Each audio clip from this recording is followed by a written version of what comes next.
Fala pessoal, tudo bem? Aqui é o Fred da Fênix Parts e hoje eu vou falar um pouquinho como trocar mancal de copo blender, tanto Vitamix, Marchesone, entre outros, tá bom?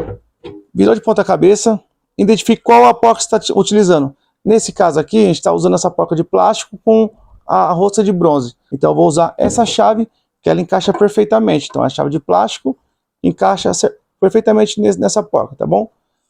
Rodou sentido anti-horário. Vai soltando até o mancal cair. Mancal caiu, separa o mancal, tira a porca. Lembrando que esse mancal tá bom, então eu vou utilizar o mesmo. Lembrando que vendemos esse mancal com rolamento inox, tá? Totalmente diferente dos concorrentes. Pega o mancal bom que você comprou na Fênix Parts, monta ele, respeitando sempre o chanfrinho.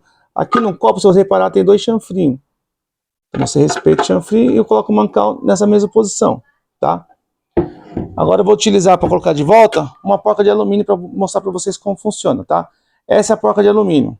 Então vocês rosqueiam com a mão até ele pegar, ele rosquear facilmente. Ó, rosqueou facilmente, ó. Tá vendo? Fácil.